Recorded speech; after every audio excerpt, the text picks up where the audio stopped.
this is way worse than we thought it was before, as we have another huge New York Jets update with multiple team updates coming out right now for the New York Jets. Fans are very worried about this season already fully becoming a lost year after what we have now learned about this squad, and we're going to waste no time jumping into everything that we have to discuss about the New York Jets as always. But guys, before we do jump into it all, make sure to subscribe if you're part of that 66.2% that is not subscribed to Jets Digest. If you see the work that Matt Long does every day on this channel, you would know that this should be the #1 subscribed to channel on YouTube for New York Jets news. But with that being said, let's jump into the video because there is a lot to go over on the team.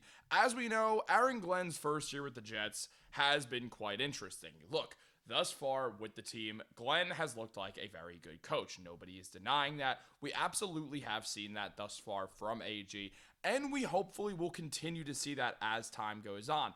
But recently, what we have seen out of the Jets has been nothing that we have been hoping for at all. As very much so, what we're seeing out of this New York Jets squad is a team that truly has been lost and is 0-3 after what should be at least a 1-2 record. But there really is an argument that the Jets could be 2-1, having beaten 2 playoff teams. However, we know that's not the case. We know the Jets are 0-3, so with that in mind, obviously, there's a lot of stuff to go over, especially regarding one of the best players on the Jets, as we just got a terrible update regarding the Jets that has fans absolutely horrified, as it was just revealed that Quincy Williams, Jets linebacker Quincy Williams, is expected to miss time because of the shoulder injury he suffered Sunday.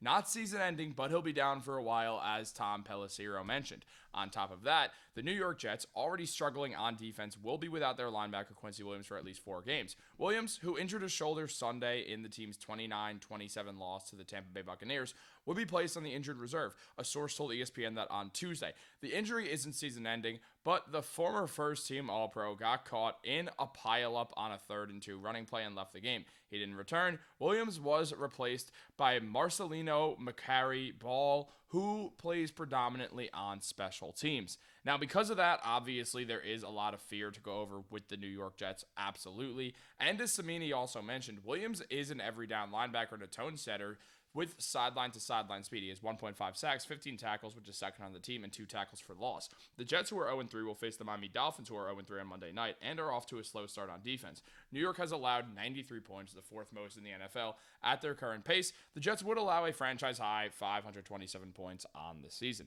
So obviously, this season has not been what we've wanted at all out of the Jets.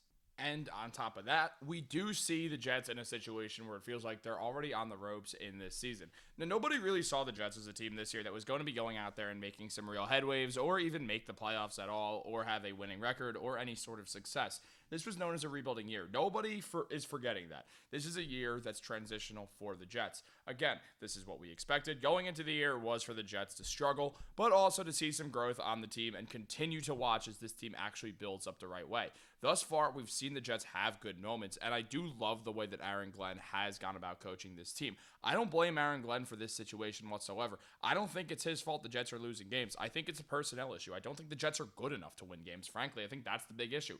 Look, thus far, it's not like Justin Fields has went out there and shocked the world. He also didn't play the last game.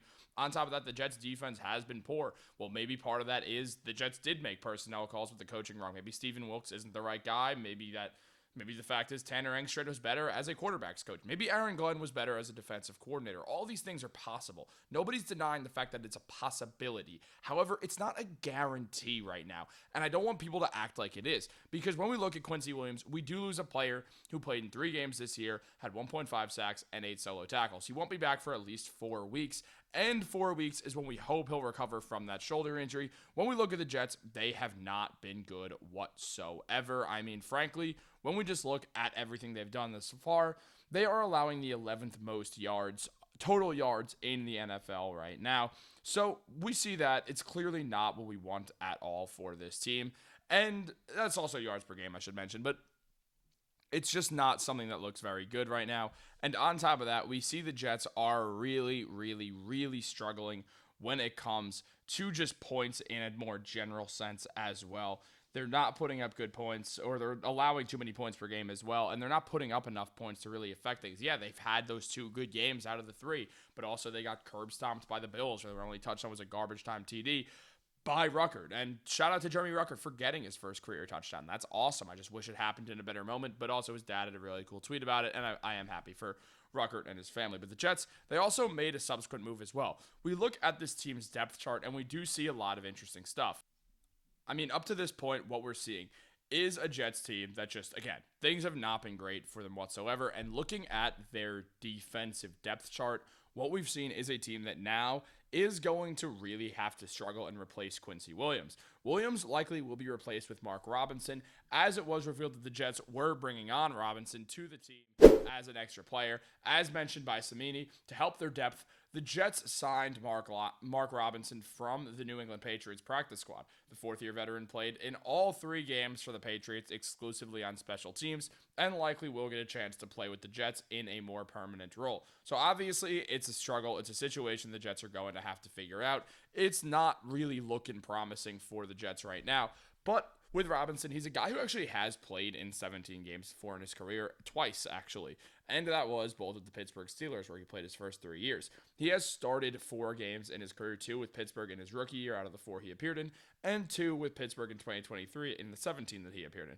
In that span, he actually did rack up good tackles, specifically in that year where he got those 2 starts with the Steelers while also playing 17 games, getting 22 solo tackles and 30 combined tackles in general. So we saw that. We saw him get a tackle for loss in his career. He's not going to shock the world, but right now he is a body that the Jets could use, and he should add at least some level of help. But on top of that, it was also mentioned by Samini that obviously the Jets do have a real issue here, as the Jets' other key injury question involves quarterback Justin Fields, who is in concussion protocol. He missed last week, and Tyrod Taylor got the start. The Jets will have a better sense of Fields' status by Thursday when they hold their first practice of the week. So when we consider that, and when we consider what everything's looking like with Tyrod Taylor, who, at the very least, will potentially start this game because of Justin Fields still being in concussion protocol. Taylor, he has an 0-1 record on the season, of course, after that 1 loss, but he did play solid football for sure. I mean, he completed 70% of his passes, had 253 yards, 3 touchdowns, and 1 interception. Tyrod Taylor looked solid, man. He looked better than what Justin Fields has looked like up to this point, which is definitely saying something. I mean, Fields, he has got an 0-2 record, and obviously the game against the Steelers, the Jets should have won that game. That was a really bad loss.